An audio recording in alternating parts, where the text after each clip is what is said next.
Hi, I'm Dominic and this is Dominic's Woodworks. You might know that I have daughters, but what you may not know is that I also have a shed where a large number of girls has to do hard physical labor for me almost all year long. Before you call the authorities, let me explain. I keep bees. And today I will show you how I made this figurine of St. Ambrose to hang on my beehouse. Frankly, I do not believe that it, or he, will improve my beekeeping game overnight. As a matter of fact, I've learned enough to know that beekeeping is one of those hobbies where you are never done learning. Then again, he cannot hurt either. I start out with a piece of beam, most likely fir, and certainly no hardwood. I put it on the lathe and turn it around, and give it the first approximation of the shape that I'm aiming at. That shape is based on an exhibit at a local museum for history and farm work. Now comes the fun part, homing in on a more figure-like shape by the nerve-wracking technique of eccentric turning. The designation eccentric might refer to mounting this piece off its evident axis, but everyone who has ever done a proper eccentric turning knows that it refers to the behavior of the lathe.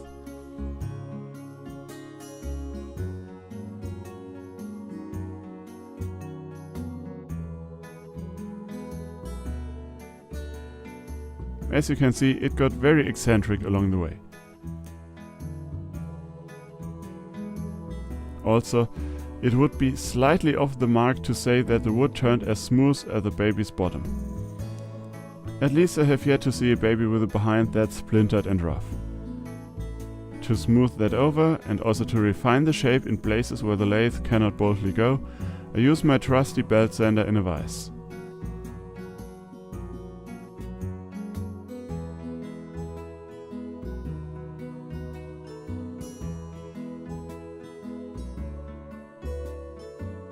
I switch to hand sanding where the belt sander cannot reach, and to add a few more details, starting with the coat, I dust off a cheap set of hobby knives.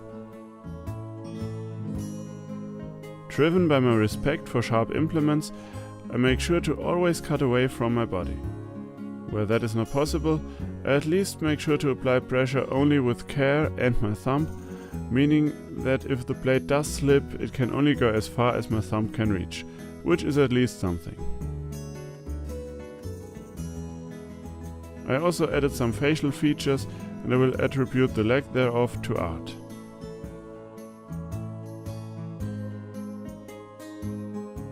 St. Ambrose is considered to be the patron saint of beekeepers, which is both the reason why I'm making this figure, as well as why he's often depicted holding a beehive.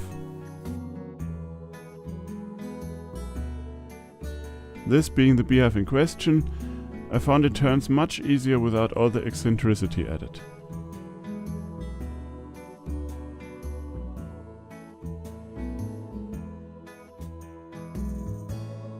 To hold the hive he needs an arm, and I cut that out on the bandsaw.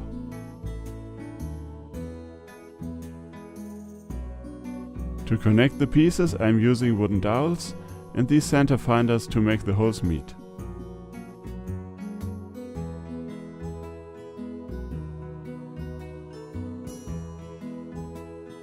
I also make a base from 2 scrap pieces and the help of a decorative router bit on the router table.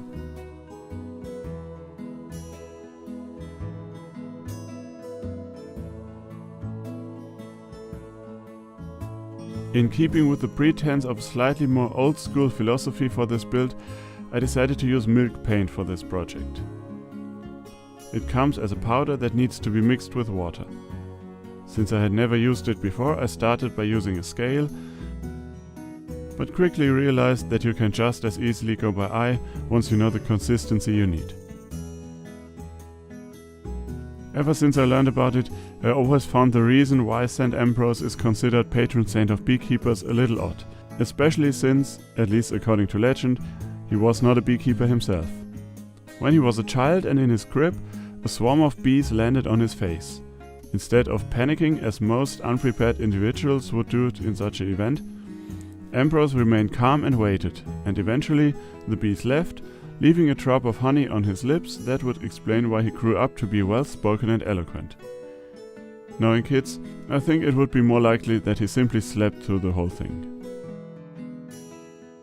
I made a test piece with 2 coats of paint, just like the figure itself, to check how different finishes would affect the color, and water-based acrylic won this one since St. Ambrose will be exposed to the weather.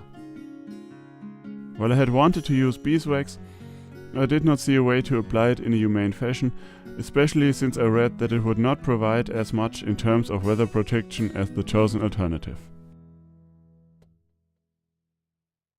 And here we have the final product. Right now there's snow everywhere and the beehouse isn't quite finished yet, so I'll put it up as soon as spring allows, and I'll probably post pictures of it on my Instagram account. So if you want to see how it looks like in its finished position, subscribe to me there.